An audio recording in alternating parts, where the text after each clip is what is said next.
Good morning बच्चों। आज 12वीं के अर्थशास्त्र में हम अध्याय 10 देखेंगे। बाजार के विभिन्न रूप, अभिप्राय एवं विशेषताएं।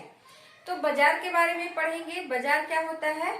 सामान्य अर्थ में हम जहाँ पर बहुत सारे सामान लेकर कुछ निश्चित जगह पर बैठते हैं, वहां पर बेचने वाले खरीदने वाले रहते हैं, उस जगह को बाजार कहते हैं। सामान्य रूप में हम उसी को बाजार कहेंगे जहां पर बहुत सारे लोग इकट्ठा अपने सामानों को बेचने के लिए जाते हैं और खरीदने के लिए वहां पर लोग जाते हैं। और ये सामान्य अर्थ में बाजार कहेंगे, ठीक है। परंतु अर्थशास्त्र में बाजार का अर्थ विस्तृत होता है।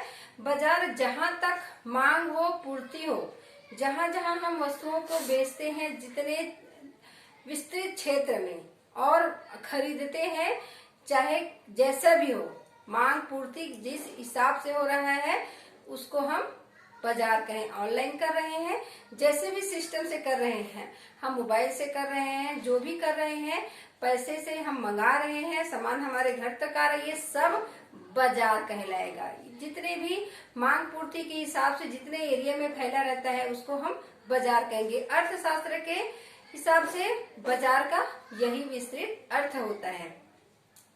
अब देखेंगे बाजार के तत्व। बाजार का जिस प्रकार का अर्थ होता है वैसे ही इसका तत्व भी है। तो जैसा अर्थ है वैसा ही तत्व है। इसके लिए अलग से आपको नहीं याद करना, आपको ध्यान से सुनना है इसमें क्या कहा गया है। वही अगर आपको बाजार का अर्थ याद ना रहे तो तत्व याद रहे, तो तत्व को भी अर्थ में हम लिख सकते हैं। तो बाजार का तत्व क्या है? एक क्षेत्र। बाजार के लिए एक निश्चित क्षेत्र का होना जरूरी है। जहां जहां तक हम मांग पूर्ति को फैलाए रखते हैं, जिस जिस क्षेत्र में हम व्यापार करते हैं, वस्तुओं का लेन देन करते हैं, वो पूरा क्षेत्र बाजार कहलाता है। तो बाजार के लिए निश्चित क्षेत्र का होना जरूरी है, तभी बाजार कहलाएगा। उसके बाद है एक वस्तु। बाजार के लिए वस्तु निश्चित होता है। जब किसी वस्तु का लेन देन होगा तभी बाजार कहलाएगा। क्योंकि जैसे हम कपड़ा का, चूड़ी का, गहने का, ये सब खरीद रहे हैं, चावल का, गेहूं का, जो आदान प्रदान करते हैं, जो लेन देन करते हैं, वो तो एक वस्तु का होना बाजार के लिए जरूरी है। बाजार कहे तो हमें वस्तु का ध्यान आता है, वहां पर वस्तु बिकती है, हम खरीदते हैं।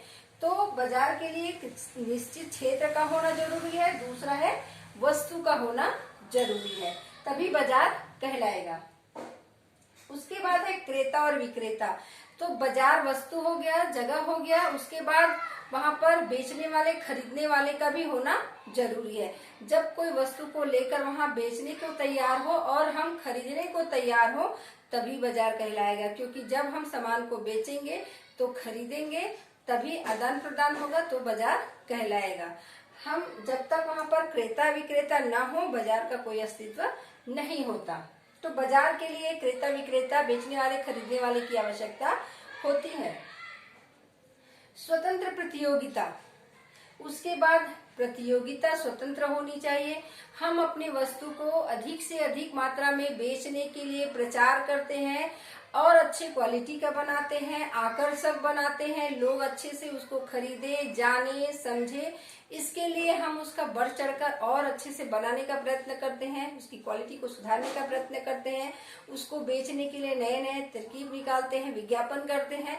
तो और अपने वस्तु को और अच्छा बनाने के लिए जो जो प्रयास करते हैं, तो उसमें प्रतियोगिता होती है। और एक दूसरे का हम और होड़ लगाते हैं, एक दूसरे को और आगे बढ़ने के लिए हम अपने वस्तु को और अच्छा बनाने के लिए प्रयास करते हैं। तो बाजार के लिए प्रतियोगिता बहुत जरूरी है। प्रतियोगिता नहीं होगा तो हम मेहनत नहीं कर रहे हैं, हमारा आय व्यय का जो हिसाब है वो शून्य हो जाएगा, हमको लाभ नहीं मिल पाएगा। एक मूल्य कीमत। बाजार में एक मूल्य या कीमत निश्चित होना जरूरी है।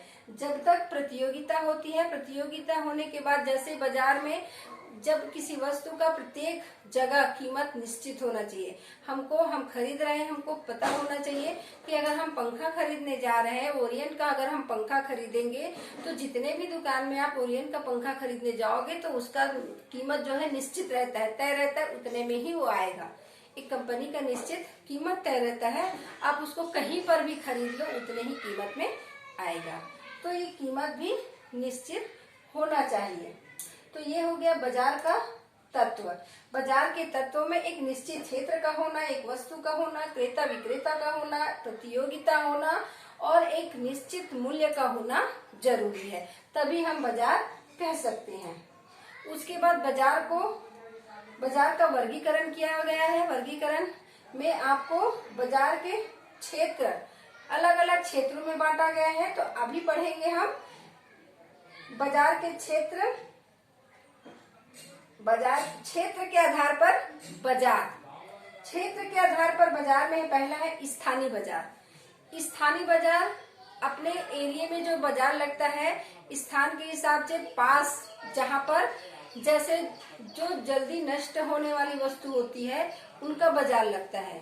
सब्जी है और जो मछली है, अंडा है, दूध है, ये जो है जल्दी खराब होने वाली चीज है, दही है, तो ये हम दूर नहीं ले जा सकते, उसको जल्दी हमको खत्म करना रहता है। तो ये जो होता है स्थानीय बाजार होता है, क्योंकि इसको हम ज्यादा दूर नहीं ले जा सकते क्योंकि ये बाद में खराब होने का डर रहता है। तो ये स्थानीय बाजार होता है। वैसे ही इसमें ईंट है, पत्थर है, रेत है, जो भारी सामान है जिसको हम बहुत दूर तक ढो नहीं सकते, इनका स्थानीय बाजार लगता है। बड़े ईंट का है, पत्थर का है और जो रेत का है वो बहुत दूर दूर तक उसको नहीं ले जा सकते, वो स्थानीय बाजार लगता है। उसको हम पास ही में ही बेच सकते हैं। ज्यादा दूर ले जाने से वाहन खर्च और भारी सामानों को नहीं ले सकते, क्योंकि वाहन खर्च अत्यधिक होता है। जितना का आप सामान खरीदोगे उससे ज्यादा आपको वाहन खर्च देना पड़ता है, तो इसलिए ये स्थानीय बाजार कहलाता है। दूसरा है प्रादेशिक बाजार। प्रादेशिक बाजार में प्रदेश के अंतर्गत होता है। प्रदेश में जहाँ जहाँ जिस वस्तु के ज्यादा यूज होता है वैसे ही लोग पहनते हैं, वैसे ही खरीदते हैं, तो और वो दूसरे जगह हम नहीं बेच सकते। बेचते भी हैं तो कम मात्रा में, एक दो बिकेगा। तो जहाँ तक हम जानते हैं कि प्रादेशिक का वो बाजार जिस जगह में जैसे यूज होता है वस्तु, वैसे ही बाजार लगता है। जैसे पंजाब में पगड़ी और राजस्थान में पगड़ी ज्यादा पहनते वहां के लोग, तो उसी एरिया में पगड़ी की बिक्री ज्यादा होगी, तो बाजार वहां पगड़ी का बाजार वहीं लगेगा। चूड़ियों का बाजार, राजस्थान में चूड़िया बनता है तो चूड़ियों का बाजार कहाँ लगता है? बड़ा बाजार राजस्थान में लगता है।